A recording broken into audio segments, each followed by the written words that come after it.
ইতিহাসের পাতায় এমন কিছু গল্প থাকে যা কেবল বলা হয় না, অনুভবও করা যায়। ৪০০ বছর আগে মুঘল সাম্রাজ্যের এক পরাক্রমশালী সম্রাট, যাকে একবার বিষ খাইয়ে হত্যা করার চেষ্টা করা হয়েছিল। তিনি চেয়েছিলেন তার শেষ বিশ্রামস্থল যেন আকাশের নিচে থাকে, কোনো গম্বুজের ছায়া যেন তাকে স্পর্শ না করে। কিন্তু কেন? কি এমন রহস্য লুকিয়ে ছিল তার শেষ ইচ্ছার পেছনে? এবং কেনই বা তার সমাধি পাহারা দিচ্ছে ১৮০টি কক্ষের এই বিশাল সরাইখানা? আজ আমরা যাব লাহোরের এমন এক জায়গায় যেখানে প্রতিটি ইট পাথরের প্রতিটি ভাঁজে লুকিয়ে আছে সেই সব অজানা রহস্য। প্রস্তুত তো? তাহলে চলুন খুঁজে বের করি সম্রাট জাহাঙ্গীরের সেই লুকোনো সত্য। আপনি যদি আমার চ্যানেলটি সাবস্ক্রাইব না করে থাকেন তাহলে এখনই চ্যানেলটি সাবস্ক্রাইব করে পরবর্তী ভিডিও সবার আগে পেতে পাশে থাকা বেল বাটনটি অল করে দিন।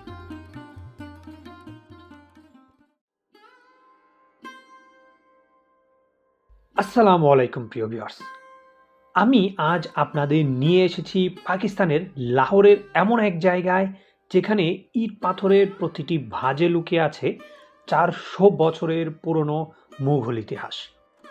আমার সামনেই যে বিশাল ফটকটি দেখছেন, এটি শুধু একটি প্রবেশ পথ নয়, এটি সম্রাট জাহাঙ্গীরের শেষ বিশ্রামস্থলের প্রবেশ পথ। ইতিহাসের ধুলোমাখা পথ ধরে এখন দাঁড়িয়ে আছি আকবরী সরাইখানায়। ১৬৩৭ সালে নির্মিত এই সরাইখানাটি ছিল মুঘল আমলের এক রাজকীয় বিশ্রামাগার। ভাবুন তো সেই সময়ের কথা, যখন ঘোড়ার খুরের শব্দে মুখরিত হতো এই প্রাঙ্গণ, আর মধ্যপ্রাচ্য থেকে আসা কাফেলাগুলো এখানে জিরিয়ে নিত। এর লাল বেলে পাথরের খিলান আর প্রশস্ত আঙ্গিনা আজও সাক্ষী দেয় মুঘলদের আতিথেয়তার।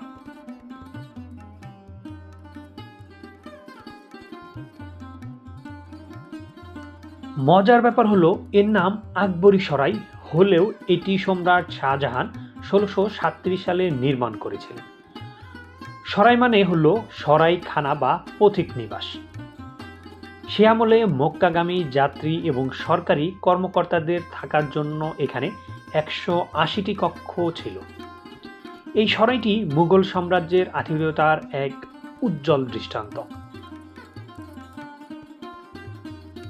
বিশাল আঙ্গিনা আর চারপাশের খিলানগুলো আপনাকে এক নিমিষে কয়েক শতাব্দী পিছিয়ে নিয়ে যাবে।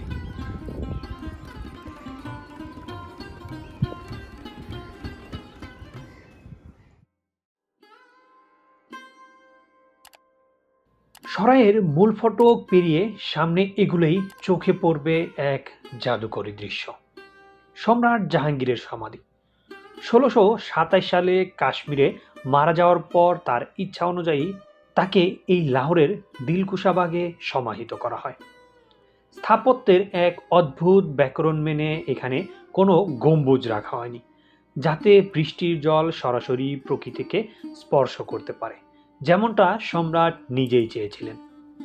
চার কোণায় দাঁড়িয়ে থাকা ৪টি মিনার যেন আকাশের দিকে হাত বাড়িয়ে পাহারা দিচ্ছে এই মহান সম্রাটের স্মৃতিকে।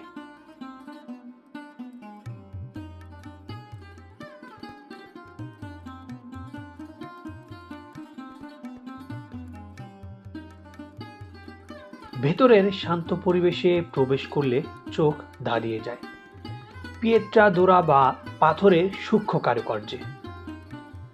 সাদা মার্বেলের কবরের উপর খোদাই করা আল্লাহ তাআলার ৯৯টি নাম আর চারপাশের নিস্তব্ধতা আপনাকে এক অপার্থিব অনুভূতি দেবে। এটি কেবল একটি সমাধি নয়, এটি সম্রাটের প্রতি তার স্ত্রী নূরজাহান আর পুত্র শাহজাহানের ভালোবাসার এক অনন্য মহাকাব্য। इनका पूरा नाम है नूरुद्दीन मोहम्मद जहांगीर बादशाह। ये 1627 में बनना शुरू हुआ था और 1637 में ये मुकम्मल हुआ था। ठीक है, इसकी साइडों में 40 कमरे हैं जो इसके मरने के बाद इसकी बेगम ने बनाए थे, नूरजहान ने। और इसके 4 एंट्रेंस गेट हैं, 1 2 3 4। ये 3 क्लोज है, 1 ओपन है।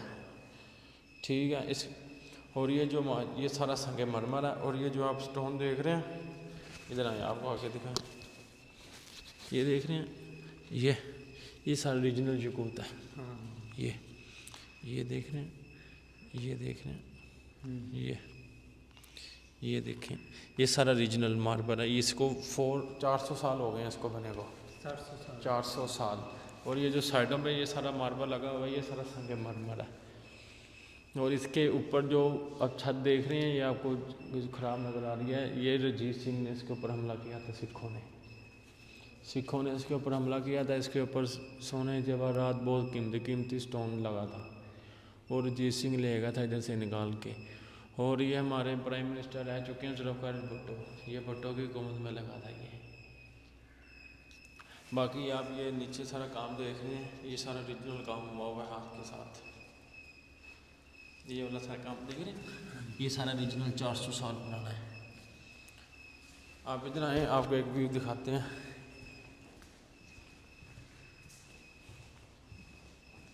अब ये व्यू चेक करें कैसा व्यू है।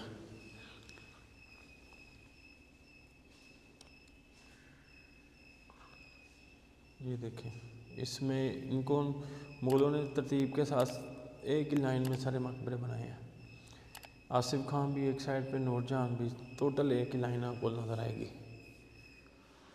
ये संगे बादल है, ये आप देख रहे हैं, जैसे आसमान पे बादल नहीं होते, इस पत्थर का नाम है संगे बादल। शायद आपको बादल की शेप नज़र आ रही है, जैसे बादल होते हैं आसमान पे, ये वो है। और ये जो फ्लेस्को पेंट है, ये भी 400 साल पुराना है फ्लेस्को। ये सारा रीजनल 400 साल पुराना है।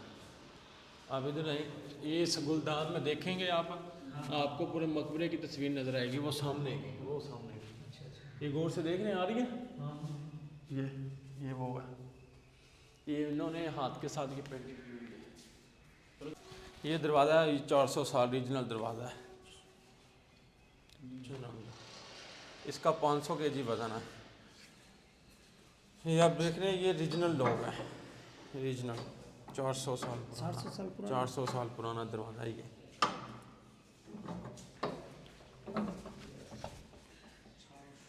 ये इसका 500 किलो वज़न है एक दरवाजे का, 500 किलो। हाँ जी, आप खोल के देखें, खोल के खुद देखें। इसकी फ्रंट साइड पे तांबा और पित्तल है, बैक साइड पे लकड़ी है। ये हिलता ही नहीं है, इसमें कोई कब्ज़ा नहीं लगा हुआ, इसमें बस सपोर्ट दी गई है खड़े करने की।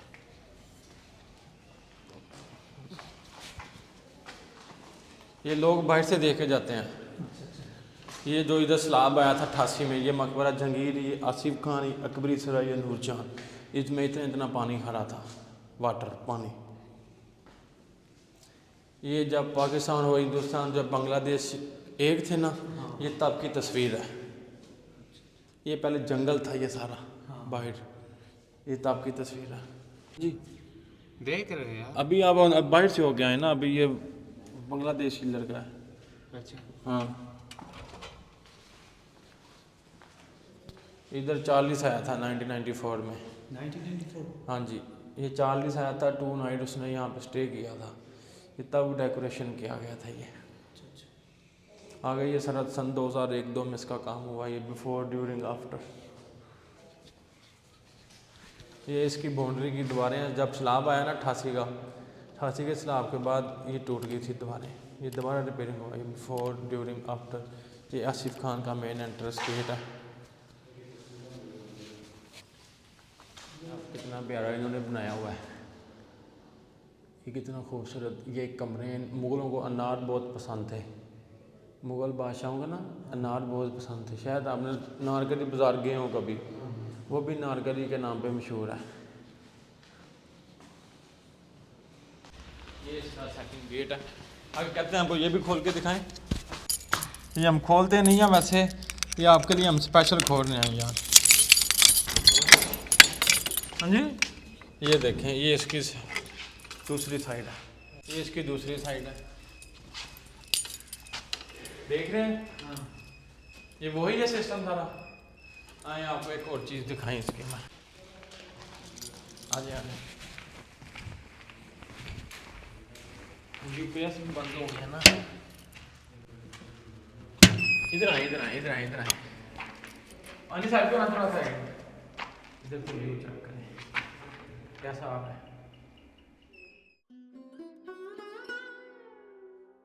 মুঘল সম্রাট জাহাঙ্গীরের সমাধি কেন খোলা আকাশের নিচে হবে তা নিয়ে ঐতিহাসিকদের মধ্যে আকর্ষণীয় কিছু মতভেদ রয়েছে।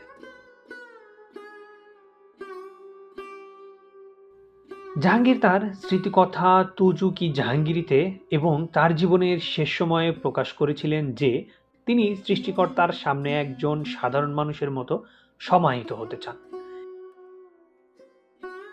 ইসলামী সুফি ঐতিহ্যের প্রভাবে তিনি বিশ্বাস করতেন যে কবরের উপর কোনো বিশাল ছাদ বা গম্বুজ থাকা উচিত নয়, যাতে কবরের উপর সরাসরি আল্লাহর রহমত, বৃষ্টি ও রোদ পড়তে পারে।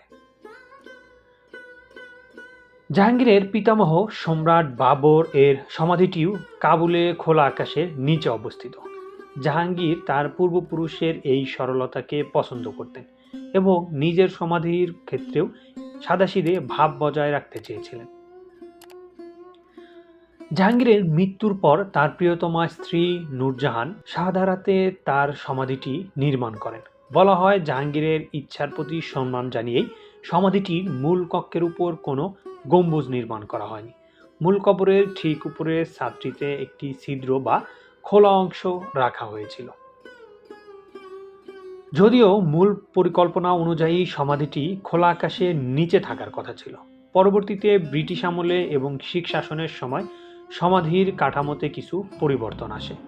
বর্তমানে আমরা যে সমাধিটি দেখি সেটি একটি উঁচু মঞ্চের উপর অবস্থিত এবং চারপাশে 4টি সুউচ্চ মিনার রয়েছে, যা মুঘল স্থাপত্যের এক অনন্য নিদর্শন।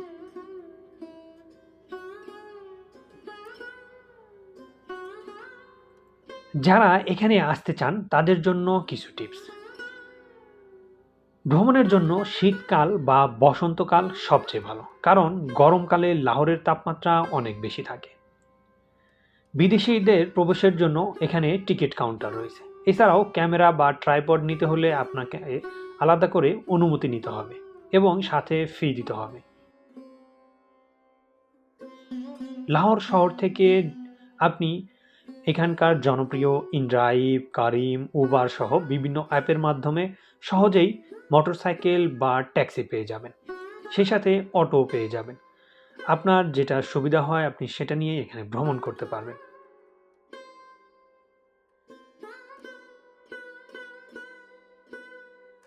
কাশ্মীরকে দেখে সম্রাট জাহাঙ্গীর বলেছিলেন, পৃথিবীতে যদি কোথাও স্বর্গ থাকে তবে তা এখানে।